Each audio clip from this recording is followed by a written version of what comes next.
Welcome to those who are really interested.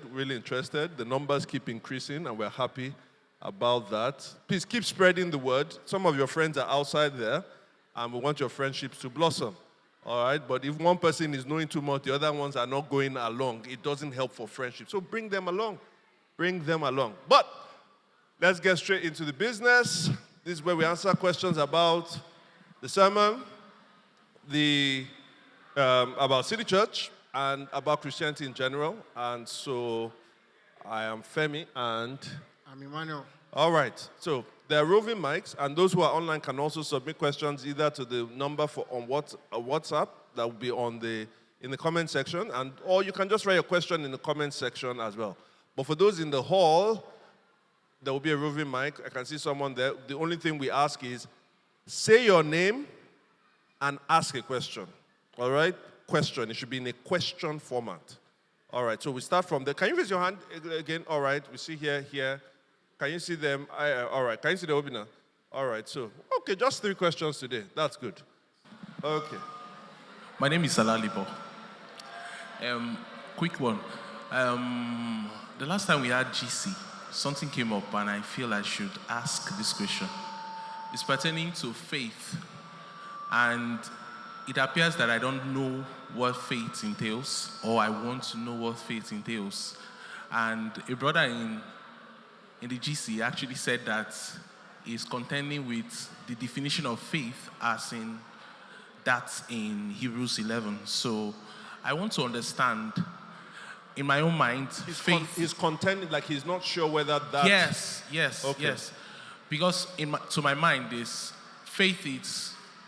Before you talk about praying, I'm saying faith as it relates to prayer, you should know, in my words, you should know the end from the beginning before you start praying. As you know the will of God as it concerns the issue. So it helps you to pray. And I feel that when you know, it's more like Thanksgiving when you know the purpose of why you're praying. And so I want to understand, is it that faith is, you get to a state where irrespective, you don't know the outcome or you're not sure of the outcome, and irrespective of the outcome, you're just okay. So that's what I want to understand, yeah. Okay, wow. All right, thank you. Let's come forward.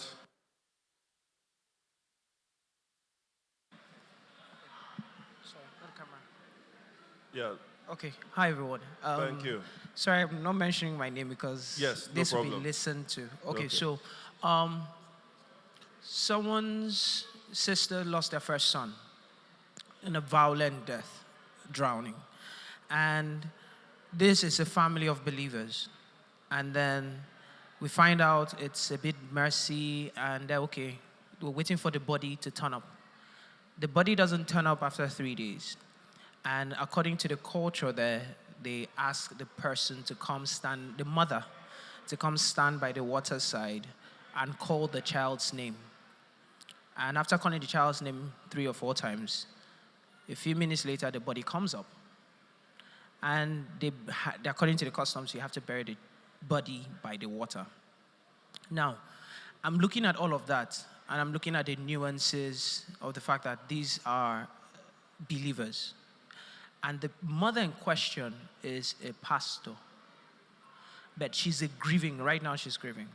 So I'm trying to understand where is a place of faith where first this devastating event has happened, taking her first child, and now we're waiting to pay the last respects. And days have passed, this hasn't come up. And the only way this happens is, they say, okay, the only way it happens is that you have to come and stand by the waterside and make that declaration. And we know this is not scriptural. This is a bit diabolical. Not a bit, it is diabolical. And then it happens, the body comes up. First off, for the audience that are there, where is the place of faith? Because church members are there. How do you navigate that? Because I'm trying to put myself, if it was me as a parent who loses their first child violently that way, what would be my response? Because if I have been praying and shouting and he's gone, I just need to lay him to rest, nothing happens. But when the tell me I should come make a call out 3 times and the body comes up. I'm trying to understand for her faith, where's her faith? How does she navigate that? What does that effect say of the gospel? Is the gospel real?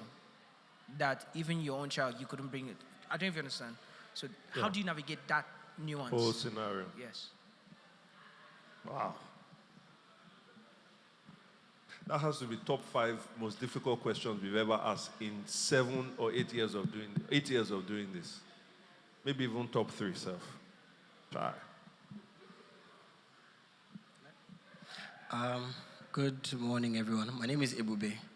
So my question is, it's a variation of an age-old philosophical question, but there's some context to it. So where can we draw the line between God's sovereignty or sovereign will and human agency?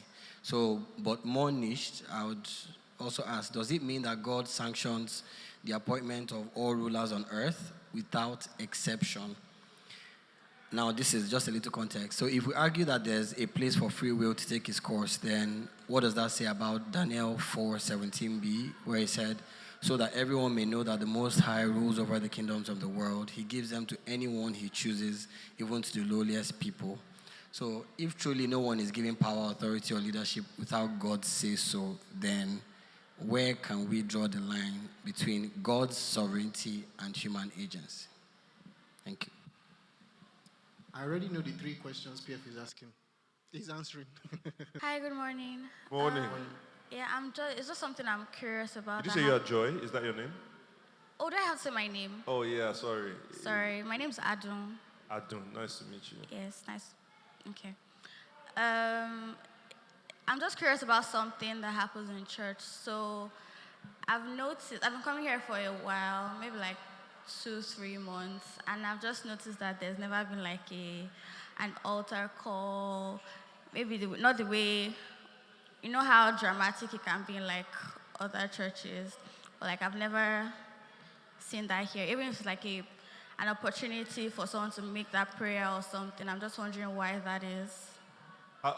If I don't mind, when you say dramatic, like what made that consist of that? Okay, everybody bow down your heads. Okay. Okay, raise up your hand, come outside, or something like that. Okay.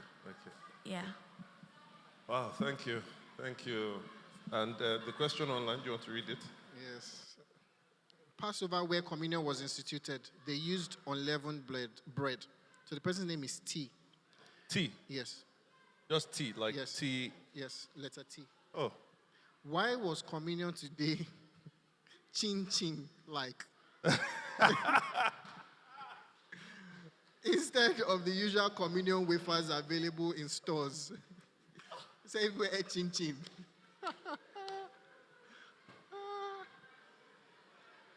If that one was one of the most difficult questions, this one is one of my favorite questions of all time. You are celebrating communion with chin. What has the church become? I love it. Oh God, see the church, they're not going to kill me. All right, okay. Okay, but I'm sorry for laughing because I'm sure it's a serious question. It's just the way it was expressed. All right. So let's go in the deep end, right? Let's go in deep end.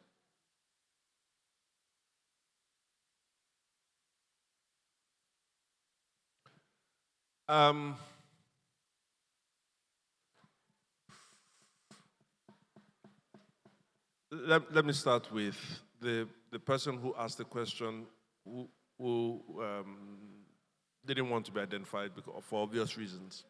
But the question around the loss of the child, first of all, as a believer, then there's the aspect of, is it my assumption that they prayed for that child, for the body to come? Did they pray for the body to come? We don't know. Okay. But they were expecting the body to come. So they were expecting the body to come, the body didn't come. Then, based on the people that lived in that area, through their customs, they said, stand on the, whatever, called the baby forth, and they called. Do you know how long it took before the body came? What? A couple of hours. Okay, a couple of hours, and then the baby came. And so, what does that then mean for faith? I mean, it looks like that power was efficacious. And so, there's a power that is efficacious there. Then there was the power that these people believed in, and yet that didn't save the son from, I mean, I believe in the power of God, my son died. I don't believe in the powers, other powers, and yet that brought the child. And then why is it that you, who is a believer, is then partaking in that, and then church people, how come you are partaking in that as well? So I guess those are the dilemmas there. The first dilemma is it's not one that we can ever solve. It's with us. It's part and parcel of living in this. On the one hand, this world is a great world. On the other hand, this world is a brutal world. It's a difficult world. Certain terrible things happen. And so the loss of a child is a terrible thing. There are people who have lost their children in adulthood. There are people who have lost their children when they're adolescents. There are people that have lost their children at an infant stage. I mean, I went to school with some people in adolescence that had sickle cell. Both in my primary school, with my two secondary schools, we lost people who, were sickle cell in their adolescence. Then there are people that lose children in the infancy. There are people that miscarry. It's just hard. It's difficult. It is tragic. And where was God when all of this was happening? And it's a good question to ask. Why couldn't God prevent it? I don't think it's that God couldn't prevent it. God can prevent it. Maybe the question will be, why wouldn't God prevent it? And that's the one we don't understand. Because there are many times, I would say probably venture to say the vast majority of times, we are being prevented from the worst that could happen to us. And that happens because God is at work. So the question is, we know there's no question about He having the power to do it. There's no question about He wielding that power for the good of His children. The question is, when He decides not to wield it and He knows the kind of anguish that it will cause, why doesn't He? And why does He decide to wield it here and not wield it here?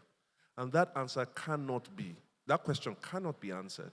The only way I look at it is this. God, two things that the Bible provides. God created this world good. He created this world good. And the goodness of what He created meant that there was no sin and there was no death. When humanity sinned, and whether you think, why did Adam and Eve do that, or why is what Adam and Eve did, why is that affecting people who weren't there? The truth is that Adam and Eve were good representatives. We would have done the same thing. Not only the sin introduced these things, sin sort of brought in a bit of chaos into this world. This world is an ordered chaos. It's an ordered chaos, right? For instance, we carry on, walk in this world most of the time, but then an earthquake can just come up. A volcano can just erupt. A tsunami can just come. So there's an ordered chaos in this world. Romans 8 says that the world is convulsing. The creation is convulsing. And then also some things just aren't linear. Every time you do this thing will work out. And so God works within this world. There is suffering in this world, and sometimes suffering comes in ways that we cannot predict. So that's the first thing. The second thing is, as with all suffering, God created this world good, and God is going to restore this world good. In Isaiah, I think in Isaiah chapter 11, it said, there shall not be an infant that shall not live out his days. Like in the world that is to come, all of these things will be sorted out. So now we live in between both. And then the last thing I'll say is, we can tell about God's heart for it, because He's going to solve it. But how does God solve the problem? And this shows that why God can empathize is that God lost His own Son, His only begotten Son, to do that. That is, He identified so much with the suffering of this world that He Himself was consumed by it. But not only was he consumed by it, he's done something about it. And so, in that regard, what God does, and he does that through us, his people, when these almost somewhat random things happen, God comforts. And many times he delivers. But when he doesn't, he comforts. He says, I know what it feels like. He says that we do not have a high priest who cannot be felt with the feeling of our infirmities. So we know that there is a God we can go to. So in terms of how these things are distributed, how there's no real answer to that. It shows you the destructiveness of sin and its effect. So that's on the issue of believers who are still in this world, and sometimes we still go through the suffering of other people in this world. Now, on the issue of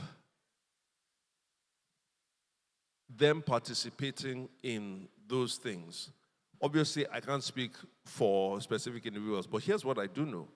Many believers are immature. Like that we are not saved by the maturity of our belief.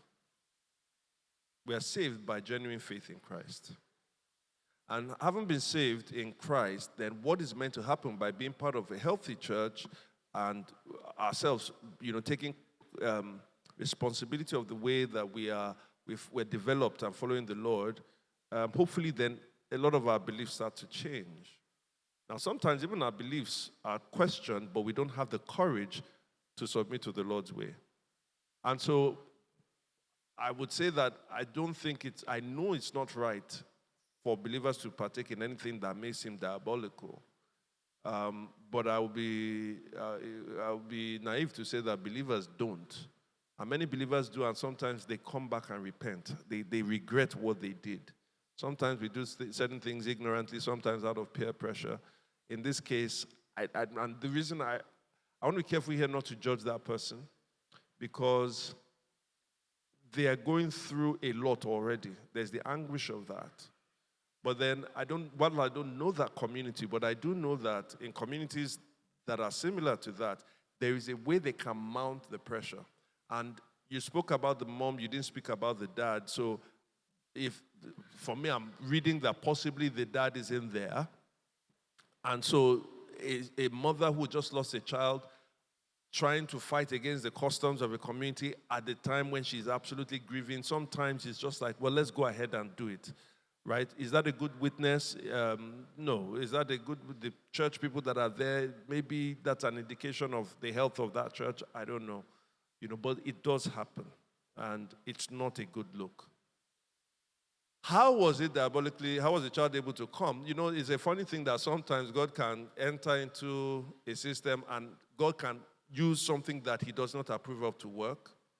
So it's very possible that that thing wasn't even the one that brought about the child coming. Because if you said it came in an instant, that the moment that happened, it came in an instant, then we can say, the chances of that being a coincidence are very, very minute. But if it came hours after, rather than look at it and say, it was the declaration that brought the child, it could just be that it was a matter of time. The time had elapsed and God sovereignly worked through that. If it was through that, God also sovereignly works through that, because you do want to have that child and you want to bury that child. But we do also know that there is efficacy, sadly. There are authorities, there are powers, and they work in this world. It doesn't validate them. It just says that they are there. And part of what we do is to push back against those kinds of things in the name and the power of Christ. So, those would be my thoughts on that whole scenario. Thanks, Biff. Alalibo's question about faith.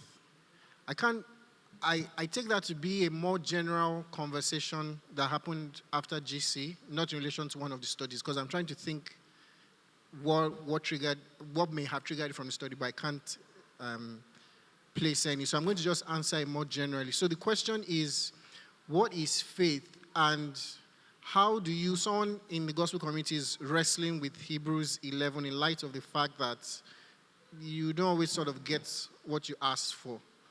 And you do need, Alaliboy is saying, you do need to know what God's will is, so that faith at that point just becomes a matter of, thanking God for what has already been given to you in Christ.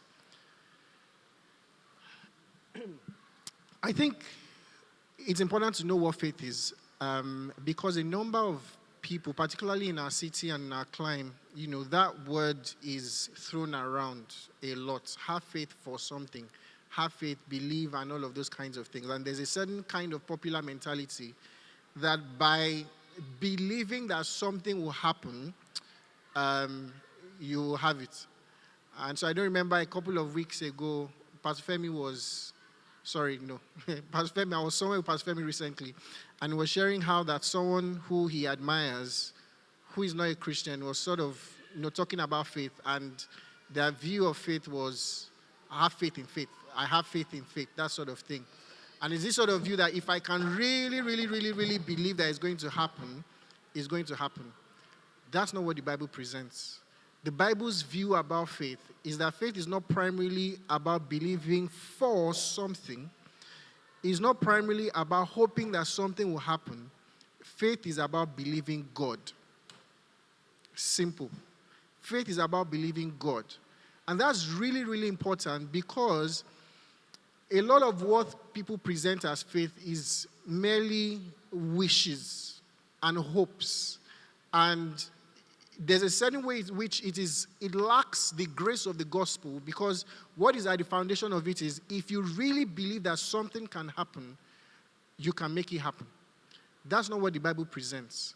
And so to go to that passage that the person was talking about, Hebrews 11, when you read Hebrews 11, you find that a number of, if not all, most of the times when faith comes up and faith is being talking about, it is not about believing to receive something from God. It is actually believing to do what God has instructed already. And so for us as believers, what that means is that, yes, we go to God with our needs. Yes, we go to God asking Him to provide for us. Yes, we go to God asking for interventions, promotions, all of these different things. But most fundamentally, at the heart of our requests, it is a deep-seated confidence that we serve a God who is all-wise and all-powerful and has control over all things.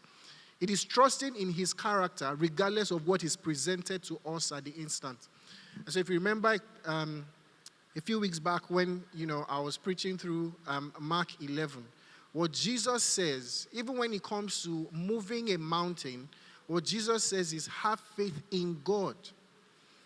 And so that's really, really important. So when we have faith in God, it enables us to be bold in our requests. We are not faced by the things happening around us. We are not faced by the enormity of the thing we are trusting for. But it also allows us to be humble enough to know that even when God doesn't do what we have asked, because we have faith in God, we know that this thing is going to work out in a way, just like Pastor Femi was saying, I don't have all the answers. I don't know how everything is going to turn out. But I know that because of who God is, the object of my faith is God, He will work it out in some way. And so, yes, that's what I would say about that. Okay. If God is totally sovereign, this is a based question. Then does that mean that everyone who is in power in some ways has been put there by God? But it's really the question about, it's a larger, deeper question about where we draw the line between God's sovereignty and human responsibility. Allow me to go off on a bit of a tangent. All right? I need you guys to participate in what I want to say. There is a house. Nobody is there. Nobody is there. No creature, no nothing. Nobody is there. But in the kitchen in that house, there is a nice blueberry pie. Blueberry pie. Actually, no, I changed my mind. There's a nice apple strudel pie. Apple strudel. I mean, how many of you like apple strudel? Very nice. With some nice homemade vanilla ice cream. Some nice homemade vanilla ice cream. vanilla ice cream is cold and the apple strudel is a bit hot. So, when you, okay, all right, okay, you get the point. Nobody is there. Ebube and PF go there at 11 p.m. PF leaves at 11:01. When PF leaves, nothing has happened to the pie. PF leaves. At 11:02, the pie is half of what it was. Half of it has been eaten. Who, according to the story, who ate the pie? Who ate the pie? I'm not hearing loud enough because the problem with you people is that you have trust issues. You think, nah, that is a trap question. Who ate the pie? How is it PF? Okay, let me ask again. Between Ebube and PF, who ate the pie? Just based on what I said there. Are you guys really serious? Honestly, this question is like 1 + 1. All right? So there's no trick, anything. Who ate the pie? No. Okay, everyone that's saying PF, just shut up. I want to hear the people that are saying PF. Who ate the pie? Ebube. Now, it's not Ebube ate the pie. That's why I made it. I didn't say 11:05, 11. This is not murder mysteries or this is not Equiparo or something. There's nothing there. Ebube ate the pie. He was the only one that was there. There was nobody. It's my story. I'm all that constructed it. What's wrong with you people? Ebube ate the pie. Now, you know what I've just done with that question? I've given you an equation. And in that equation, there was an unknown variable. And then there was an output. One unknown variable, there was a sure output. It was easy to solve it because there is an unknown variable and there's one output. It would be like 2x plus 3 is equal to 11. The reason I went through that story is because once some people hear x, they're like, hey, God. X just, 2x plus 3 is equal to 11. We know 3. We know 11. X is the unknown. 11 is telling you there's an output. There's an output. So solve for x. Oh, x is equal to 11 minus 3 divided by 2. My point is, x can be solved for. You had one unknown, you have the output defined. X can be solved for. Do you understand me? Okay. Let me give you another scenario. 2x. No, let's not do it that way. PF, Ebube, and Emmanuel go into that house at 11 p.m. PF goes at 11:01. At 11:02, half of the pie has been eaten. Who ate the pie? If you say PF, get out. Just get out. All right, seriously, but who ate the pie? They say Emmanuel. I really believe, look at the guy's cheeks. I really believe it's Emmanuel. But can we say with certainty it's Emmanuel? No, we'll say it's either Emmanuel or Ebube.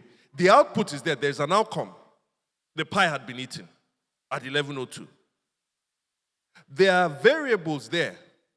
Emmanuel and Ebube. Which one is it? We can't solve for it. Why? Because you have two unknowns, two variables there, but you have one output. It would be like saying 2x plus 3y is equal to 11. Solve for x. Can you solve for x? No, you can't. Because you have an issue with y. There's y there. Now, here's what you do know. There is an 11. There is an output. It's there. The problem is I don't know, and x and y are sort of involved, but I just don't know what x and y would be. For instance, if x were 1, if y was 1, if y was 1, x would be 4. Right? If y were 2, x would be like maybe 2.5 or something like that. So in other words, we know they can work together. We know they produce an outcome. The problem is if you just give me 2x plus 3y is equal to 11, I cannot solve for x. Where do we draw the line between human agency and God's responsibility? We can't draw the line. We know that the equation gives an output. We just don't know how it works fully. We know that God is fully, totally sovereign. Everything in Scripture says so. He is over all. We know that humans have agency. We make choices all the time. I'm talking and I don't have to move my left hand, but I'm doing it anyway. And I didn't hear from God, move your left hand. So we make choices all the time. Our choices have consequences. Our choices lead to different things. And according to the Bible, God holds us responsible for those choices. However, imagine that God's sovereignty was not there. If the fate of this world was left to human beings alone, then this world would have been destroyed a long time ago. We would have all killed each other. So somehow God is overruling many different things. And God is behind many different things. He is totally sovereign. So how do they work together? We can't really say, here, you see that one there, God didn't do it. This one here, God did it. God is responsible for this entire world, everything. So in Romans 13,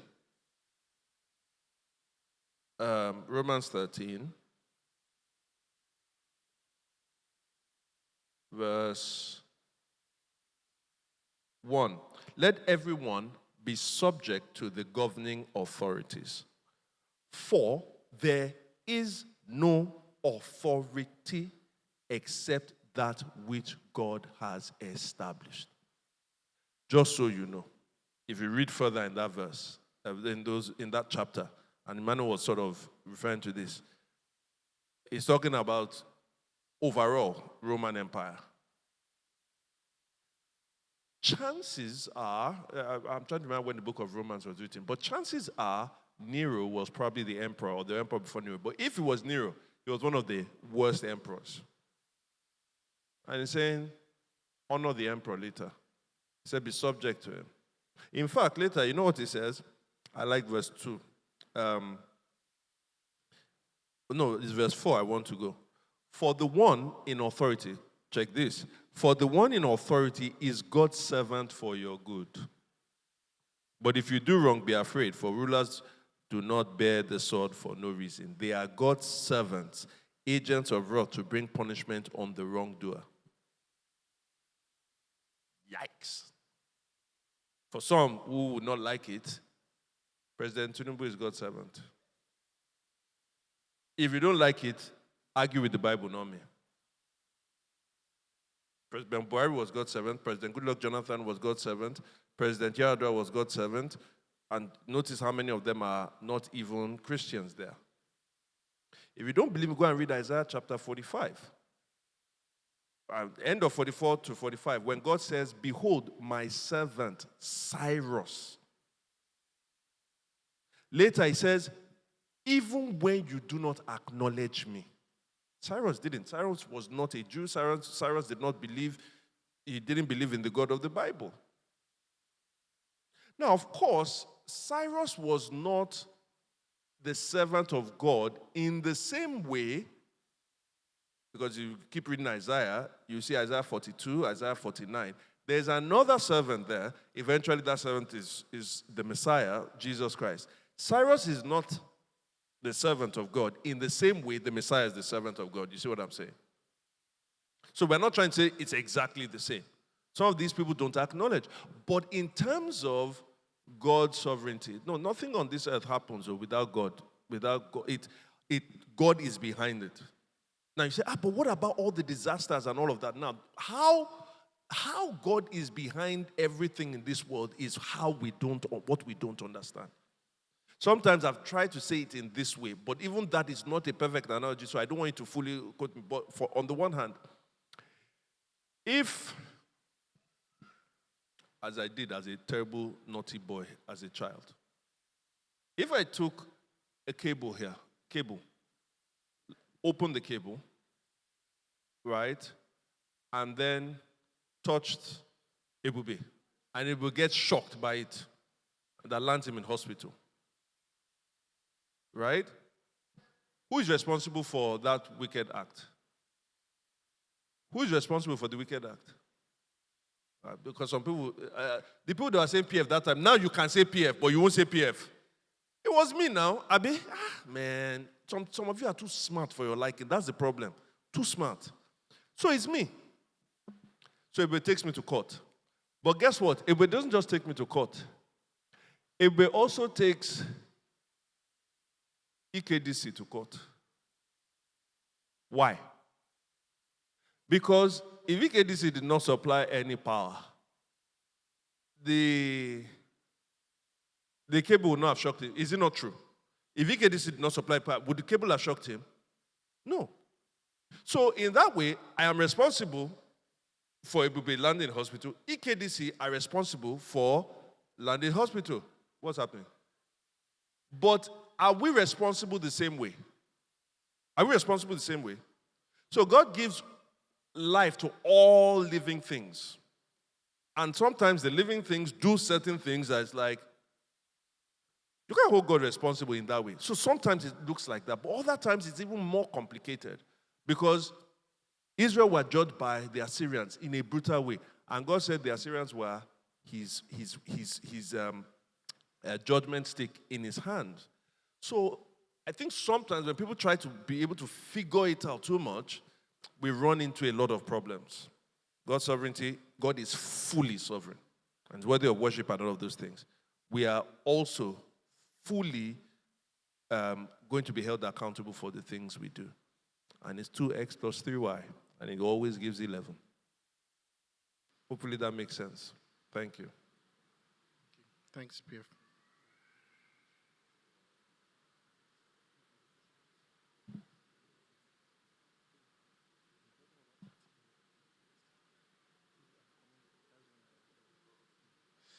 So there's a question from T about communion. So T says that the communion should be unleavened bread. Why did we serve chin chin?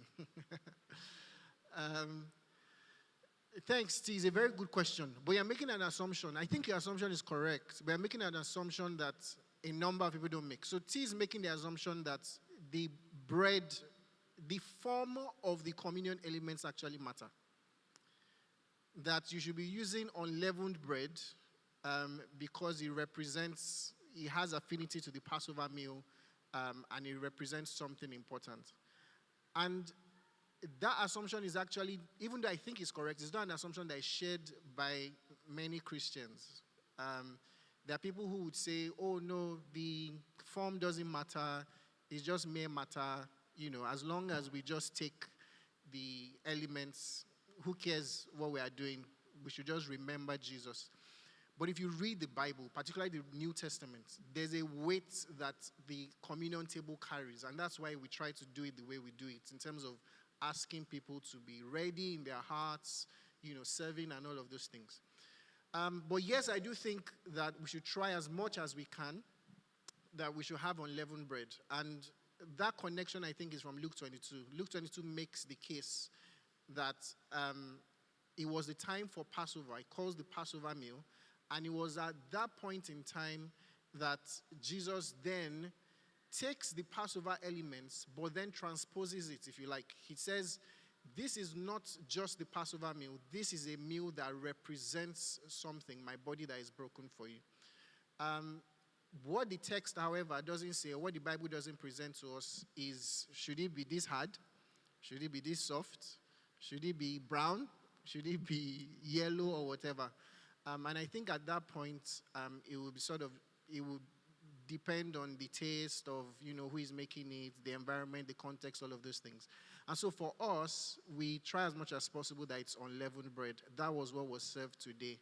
I don't know if I should say I'm sorry that it was hard like chin chin, but I think a number of us. Like chin. I see. Okay. No, it wasn't chin chin. I don't think I think what we just did was okay, it didn't have leaven. It was unleavened. We just pre-cut it so that it's easier for distribution. It's faster that way. Some other traditions would do it differently. Some people will come to the front, everybody's breaking. That takes time, I think. But I think the important thing is you want to try and preserve the symbolism of the elements, which is what we did. Yeah, so just to be clear, we are using unleavened bread. All right. So another question has come in, which is another not so easy question. But let me quickly take Adun's question, which was, the altar calls thing. Why don't we do the altar calls like other churches? And, first thing I would say is that I don't think there's a universal way of doing altar calls. So what I'm going to say is not necessarily, it's not anything against other churches per se. So altar calls usually really, they started as ways of people calling people in a way to demonstrate them having the courage to give their lives to Jesus Christ. Now, I can't get back to the first people who did it and what was behind their mind, their theology about it. But one of the things I do know that eventually happened was a lot of people felt, if you ask people, you say, when did you give your life to Christ? Usually a lot of people felt the day they went forward and said a certain prayer, that's when they gave their life to Christ. And I think that would be true for quite a lot of people. But I think what then became unhealthy about it is that people started to have faith in the prayer rather than in the Christ that actually saves them. And so what then started to happen, a lot of people weren't saved, but because they had said something, they felt they were now saved. And so everything around the altar call just became sometimes quite unhelpful. So when we started, one of the things we wanted to do was to avoid that, or like to avoid the excesses of that. Now, that doesn't mean we haven't, a couple of times, there have been times where, during the service, we have said people should say that a prayer. But one, we're sure of the message that has been preached. Two, the saying of the prayers is something that is symbolic for the person. But three is that we want to meet with the people that make that prayer to be sure that they are willing to live the lives that is true with that faith. So that's one, in terms of giving their lives. Normally, in terms of when we are asking for people people that want to surrender their lives, we don't tell them to come out. It's just because it's not stopping them from. There is a place for courage. It's not that, but it's that this is such a really important thing, and we don't want a situation where the people feel too pressured after that. Everybody has now seen me, or that I am now something like that. And there may be sometimes, I met a missionary once, a Japanese lady. She was a missionary. She said she was a missionary for 2 years, and it was after 2 years that she actually really gave her life to Christ. She had been a missionary for 2 years, and she wasn't a Christian. She realized after 2 years that she wasn't really a Christian. Now, imagine Emmanuel felt very convicted that he has really not been a Christian. And then we did an altar call, then Emmanuel came forward. As he's coming forward, people will say, and this guy has been preaching to me for 5 years. They will just be going that way, So we want a situation where people don't feel pressure. People can actually do that. So that's on the altar call for faith. That's why we won't do the close your eyes, all of those things. Now, there are other reasons why people do altar calls. Right, so the altar call, this has developed, from what I've seen, into even more things. So it can be people that want to come and be prayed for healing, or people that want to be prayed for it could be mental healing or something that they need God for. And so they've heard something in the word, and occasionally we would say, as a demonstration of that faith, come forward. And so we do that. At least I still remember, maybe 2 Sundays ago, we did that about 2 Sundays ago. So we do it. We don't do it necessarily the way other people do it. As you said, maybe it may be a little bit dramatic. So we try to avoid those things so that you're not creating unnecessary distractions. But we do it, but at times where we feel that it's appropriate. Okay. So hopefully that answers the question. Does he answer the question? All right, thank you. So let me just quickly read this last question by Anu. Anu says,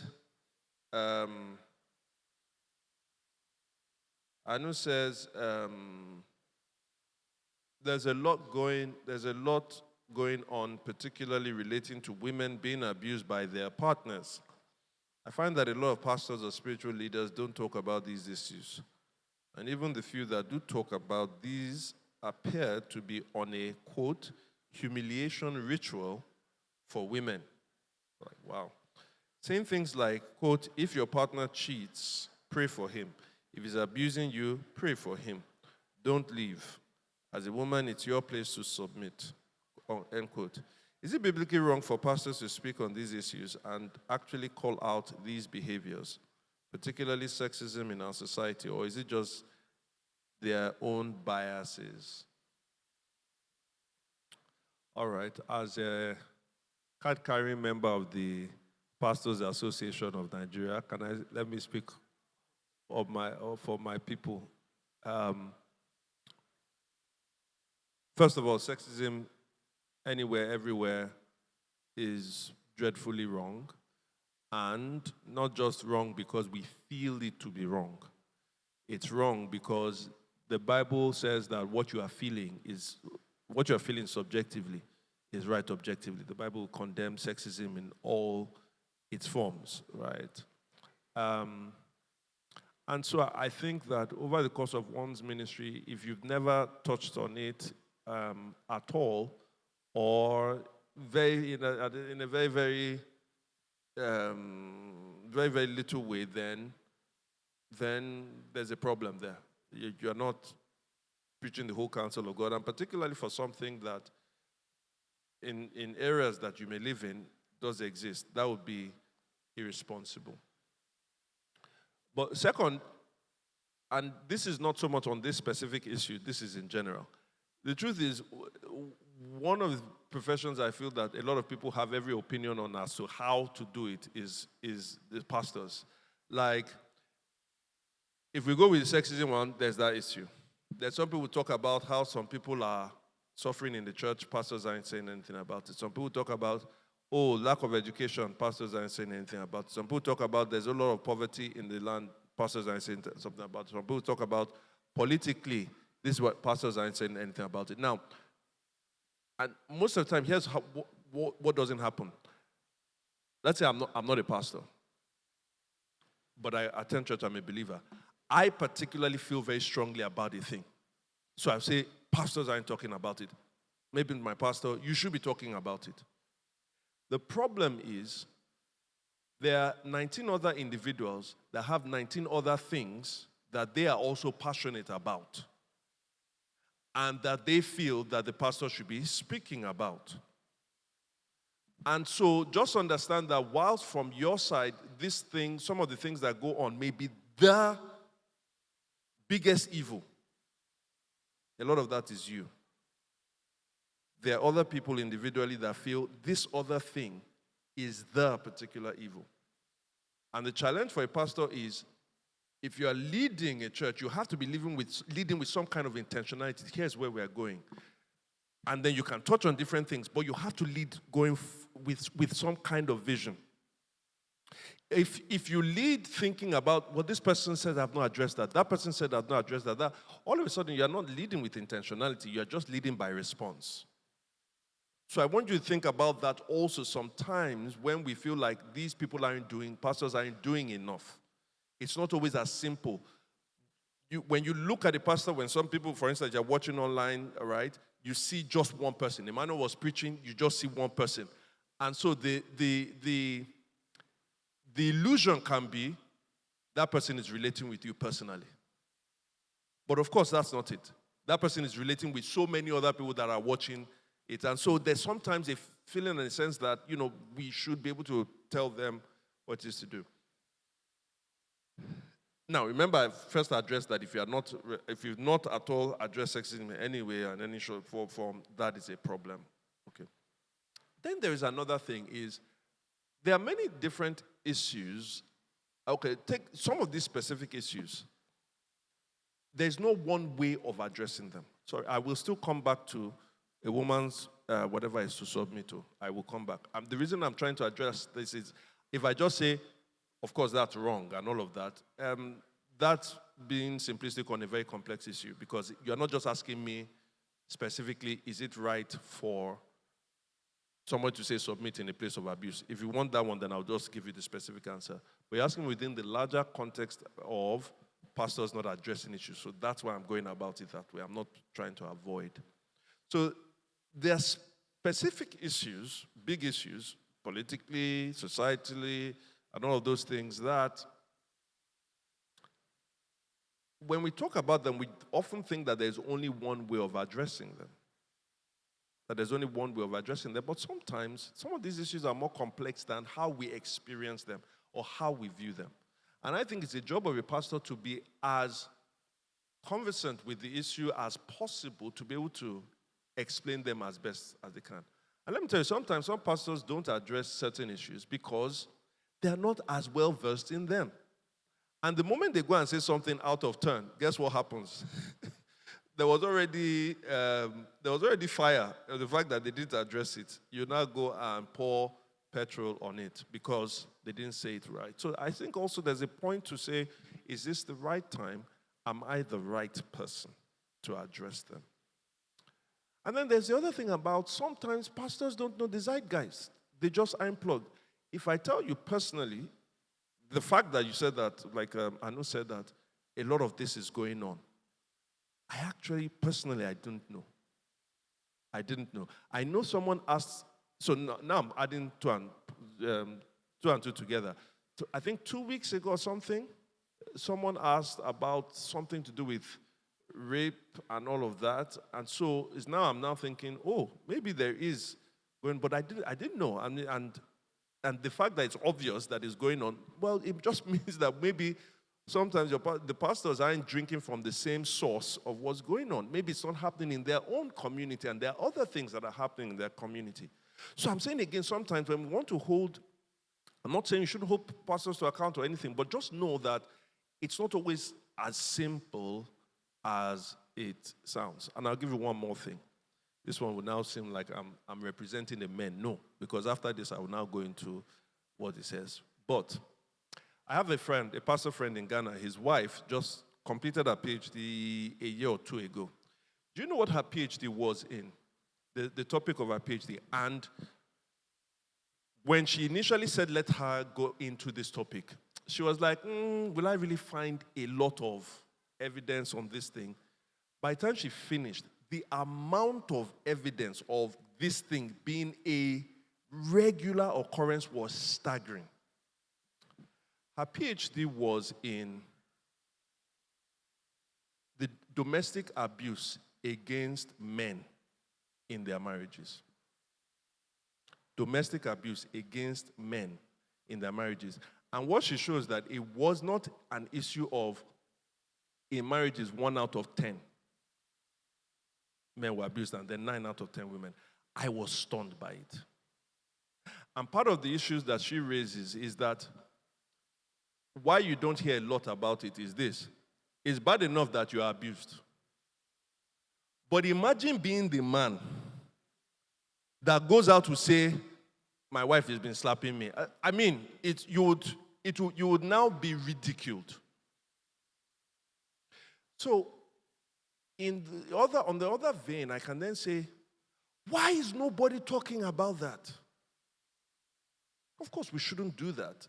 My point is, if you're passionate about something and you see something, it's best to talk about it and raise awareness. Don't try to raise awareness. As you are trying to raise awareness, you are looking for who to blame, because now you are being distracted from actually doing the thing. Are you following what I'm saying? So now let me get into if pastors are saying from the Bible, your point is to pray and to submit. With all due respect, and I don't mean with all due respect, then I'm not going to insult. With all due respect to people that say that, I don't know what Bible they're reading. I don't know what that, or, yes, okay, it's there in the Bible to submit, but how do you move from the submission to abuse? Like, how do you move from applying submission, whatever you think submission is, how do you move from applying submission to abuse? When discussing submission, or husband, heads of the home and all of that, in none of those passages, nothing around those passages is ever the context of abuse. So how do you go ahead and apply it? And oftentimes when our interpretation of Scripture goes way and beyond to include some other things, at that point, it's not simply the mind that's at work. There's something wrong in the heart. And sometimes the heart is developed by the society around them, and so we've had sometimes very abusive patriarchal societies around us, and people have been brought up in that, so they bring their abusive patriarchal mind. Notice I'm putting the word abusive there because being patriarchal is not always a bad thing. It depends on how you define it, in the same way that some people will say feminism is always bad. It depends on how you define it, all right? So they bring that patriarchal mind and heart, and then they go to text, and then they distort the text. Emmanuel taught on this earlier this year about grounds for divorce. And one of the clear grounds, I would say it's clearly taught in Scripture, not one verse, but clearly taught when you bring things together, is abuse. It's a clear ground. In other words, no one should submit to that. By the way, submission is submitting to someone, but it is submitting to God's order and therefore God's purpose. God's order and God's purpose. And God's purpose is to make one flourish. So submission was never set within the context of somebody being abused. To do that is to violate exactly why God put that thing in place. So at that point, that person has lost every right to be submitted to. Totally. Because now it's not about the woman going against the husband. It is about the husband going against God. So she should say, like the disciples said when they told the disciples, don't preach again in this name. You decide who I should obey, you or God. But as per this body, as per this whatever, I'm sorry, you will not. And you should tell that to any pastor. Having said that, I don't think that the moment you have every misdemeanor in a marriage, that means we should dissolve the marriage. I think we should try to work for, can this marriage actually survive? And because you'll find difficulties in marriage. And when you break a marriage, it's a tragic thing. Especially if there are children involved and all that, it's a tragic thing. So we have to try and do the best that we can to see whether it can marry. Now, that requires repentant people. So if somebody is unrepentant and wants to continue doing what they are doing to the harm of the other person, then that person has already effectively created a situation where the divorce is going to happen. It's not the person that asked for the divorce, the abused person that asked for the divorce that is doing it. You put that person in a position to do that. You've already violated everything on the marriage. So I know, thank you for bringing that up. And I hope more people will talk about it, especially people who are in those places. I do know here, spoken about, I remember there was an actual full sermon almost on sexism a few years ago. Well, quite a number. I know we preached on Tama and David, I think it was called When is the Misuse of Sex, something like that. Misuse of sex? No, sex makes victims. When sex makes victims. And then I know there's the systemic nature of sin. We've preached on that as well. But then you hear it in people's examples here and there. Emmanuel, as I said, taught on divorce. So hopefully we're trying to be faithful with that, but there are many other things that you have to talk about as well. So I know, I do hope that helps, even though I went probably beyond what you asked for. Okay. With that being said, have a blessed week. Take care. See you next week.